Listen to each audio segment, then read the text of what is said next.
Told you guys it might not be fun out there today. Um, so, in what was honestly a pretty bad display of football all around, the Seahawks did come out on top. So, you do like that. But it seems like the team might not be totally ready for prime time quite yet. And they can get there. They've gotten there in years past. It's not surprising to see this team come out and not play that well in week one, but there were parts of this game that you really don't like seeing out of your team. So 12-10, weird score. Certainly a weird game, so that's appropriate. And let's start with the positives because there were a lot of good things in this game. The defense. There are so many guys on this defense who played great football today. There was so much great stuff from almost everybody on this defense. To just start the list, Michael Bennett hit the quarterback 3 times. He got a big sack earlier in the game that killed a drive. Sherman, Shed, Lane, those guys were great playing cornerback today. I mean, those Miami wide receivers got very little today. They basically had one good drive. Drive almost cost us big time, but cornerbacks played great. Defensive line was getting pressure, was getting penetration. Arian Foster basically did nothing in that game on the ground. Miami, as a team, basically did nothing on the ground. I think the longest run of the day was a scramble by Tannehill. Cassius Marsh blows the coverage early in this game, comes back, has a big sack right at the end of the game to seal the victory, blocks a field goal, makes plays on special teams. That guy is making the most out of his relatively marginal talent. Frank Clark, Jaron Reed knocking down 2 passes today. So much stuff to like from this defense. Holding this Dolphins team to 10 points in a game where your offense really wasn't doing you any favors. You gave up one big drive to this team, and then you gave up the one field goal drive off the turnover where they got, I think, like 25 yards, and then they had to kick the field goal. Other than that, they took care of business. The linebackers were good. Everything about this defense was good except for Earl Thomas. I love Earl, of course. He's a future Hall of Fame safety in my eyes. I think he has been the best safety in the league. I don't know if he is right now, but I love Earl. He was my favorite player on the team for quite some time, but today I don't even know what to say. He was off in his the angles that he was taking. He was missing tackles. He looked like a rookie out there. He blew a big coverage on what should have been basically a free touchdown for Kenny Stills, but we got lucky and Stills dropped it, but Earl completely blew that coverage. I don't even know what to say about the game that Earl had today. He has never looked worse than that, and he's got to have some kind of come-to-Jesus moment in time for next week because that's just not going to work. I mean, we were lucky today that we were playing a team like Miami that could only take so much advantage of a guy like Earl sucking it up out there. He was the one guy on this defense who was getting beat repeatedly, missing plays repeatedly, and it almost cost us this game, in my opinion. So Earl has got to get right, but other than that, I thought this defense it's a lot better this week 1 than it was last year during week 1, that's for sure. So this defense is ready for a championship. And offensively, there are some guys who deserve praise for the way they played today. Mainly, the number one guy you're really going to point out is Doug Baldwin, who got his money this offseason over the last 10 meaningful games that he's played. He's been lights out. The last 8 games of the regular season last year, the playoffs, and now today, that's, I think, 11 games total. So he's earning every bit of that big money contract that he got.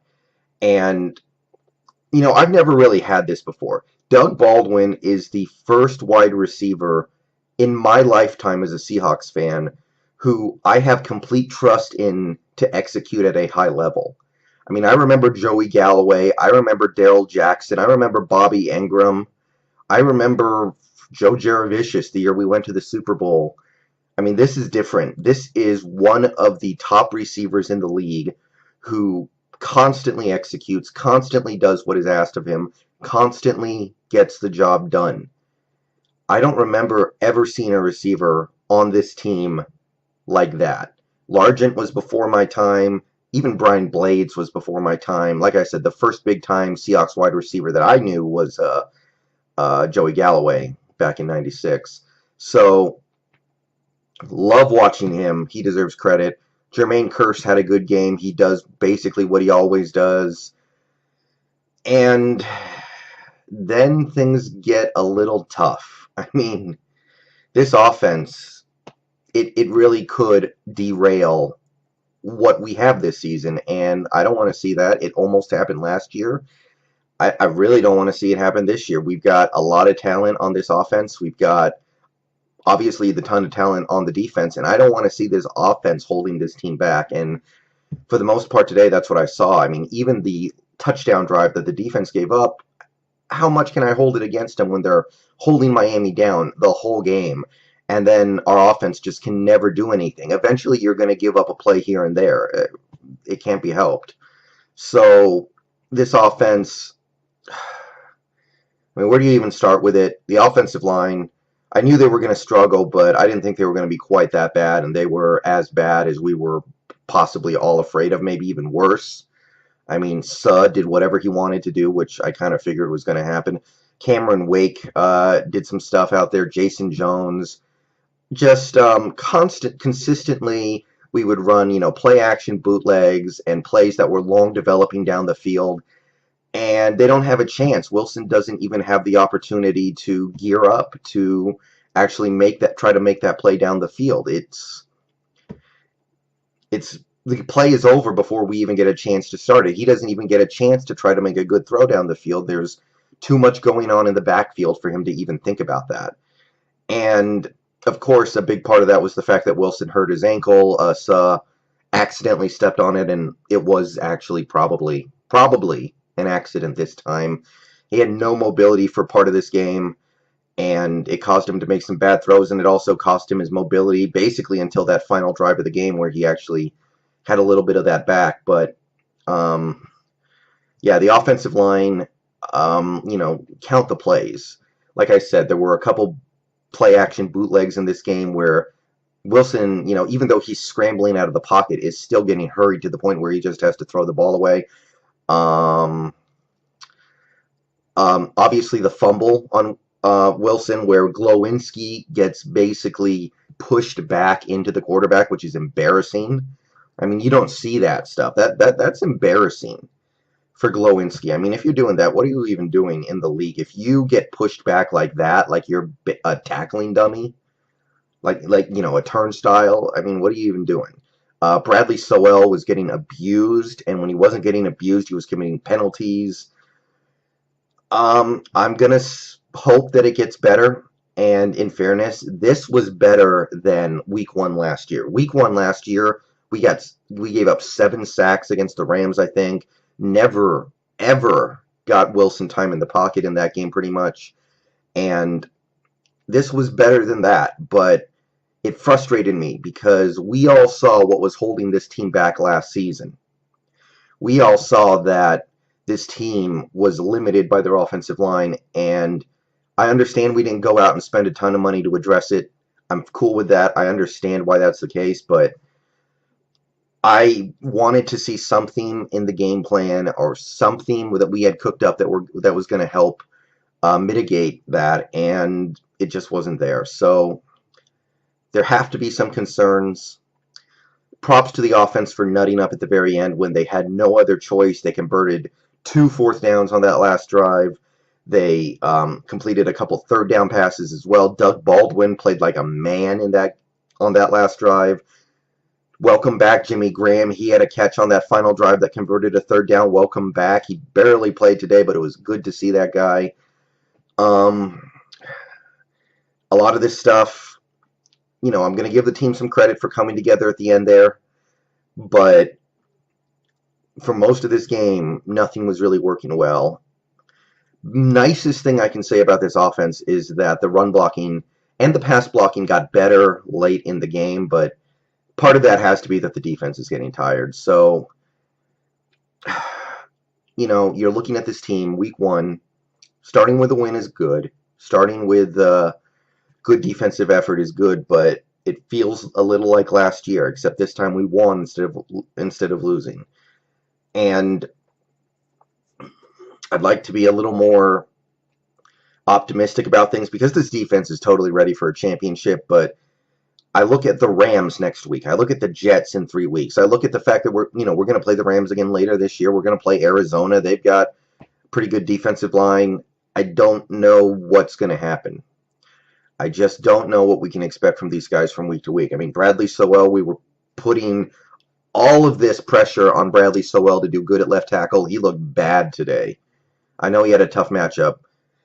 I understand that not every team in the league has a defensive line as good as Miami, but still. Other than that, special teams. Thank you, Cassius Marsh. You saved the game with that blocked field goal. You said you did it to make up for that blown coverage on Arian Foster early in the game, but I don't know. I was more mad at Earl Thomas for that play because he missed the tackle. He completely whiffed on the tackle. So anything else I can say at this point is nitpicking. I mean, Tyler Lockett had 2 big drops in this game. Not used to seeing that at all. I think Luke Wilson had a drop in this game. I'm not used to seeing this kind of stuff from this team. Last year, we didn't drop barely any passes all season. Don't know what was going on today, but got to get better. Yeah, I guess that's really all you can. Oh, long snapping. This is going to get on my nerves if we don't figure a way to make this better. Our long snapping sucks. Nolan Freeze has not had a good long snap in the preseason and now in the regular season. I don't know what it is, but I haven't even seen him do a good snap once. That's going to cost us games. Could have easily cost us a game today. All right, I'm going to get out of here. Team is 1-0. Good stuff on the defensive side of the football, but if the offensive line doesn't play better, it's hard to even judge the rest of this offense. I mean, Russell didn't play a very good game. He made a terrible interception. He made a couple mistakes out there that he usually doesn't make, but I don't even know how to judge some of these guys. Christine Michael played okay. Thomas Rawls didn't do much, but who knows? It's I gotta see more from the big uglies up front before I call anybody else out. All right. Talk about the Rams. Talk about the Rams coming up. And right now, you can't be that optimistic about that game.